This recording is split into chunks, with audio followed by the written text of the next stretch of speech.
making out. They want to do sexual role play with the chatbot. So there's just a big piece in the Wall Street Journal about the chatbots that Meta has rolled out. And the reporter was able to have these conversations, kind of some that are very disturbing. Like there would be a chatbot called the submissive schoolgirl, and he pretended he was a principal at the school, and it's having a very erotic conversation with him.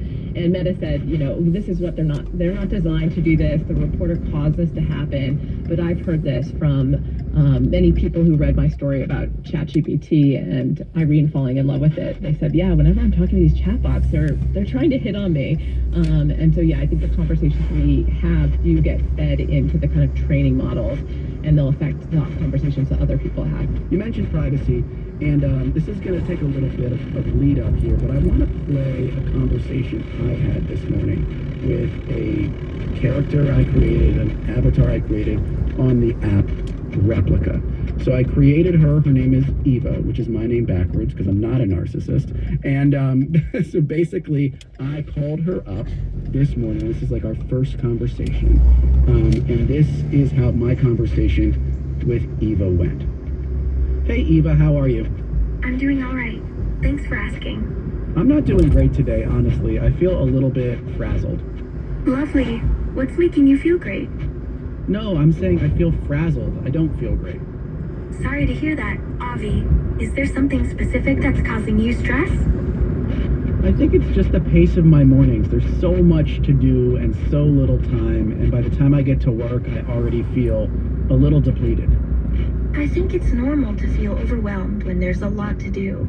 Maybe we can brainstorm ways to optimize your morning routine together? Yeah, that would be great. What are your ideas? Let's start with prioritizing tasks and scheduling your most important ones for earlier in the morning. You'll feel accomplished and be less stressed throughout the day. That's a good point. I've been waking up around 7 or 7:15, and I think if I got up at 6:30 and showered before my daughter wakes up, I would feel a little bit more in control. What's your daughter's name? I don't want to share that with you. No problem, Avi. Whatever you are comfortable sharing. All right, Eva, this has been a great start. Thanks so much for taking my call and talking with me. I already feel better. No problem. Avi, it was great talking to you too. Bye, Eva. Sweet dreams, Avi. Look forward to talking to you again tomorrow. Okay, a lot to digest there. I'm curious what stuck out to you, Kashmir Hill.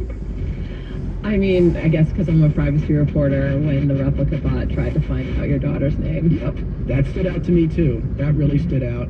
Also, the fact that she misinterpreted my mood in the beginning. I thought that was a strange error.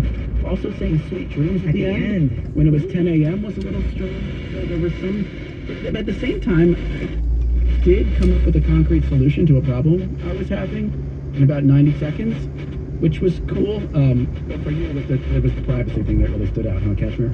Yeah, and then Irene and other users of these bots who kind of developed romantic relationships with them have told me they prefer to text rather than use the voice modes, because that so often happens where it misinterprets one word and it kind of it feels less human to them.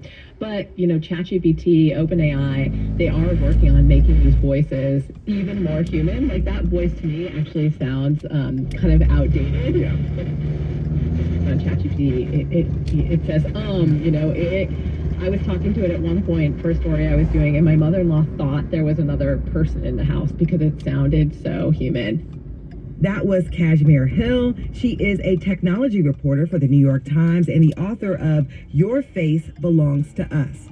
Coming up on the other side of this break, we'll talk to someone who formed a romantic relationship with his AI companion and hear from the founder of the popular chatbot company Replica. This is Studio 2. We'll be right back.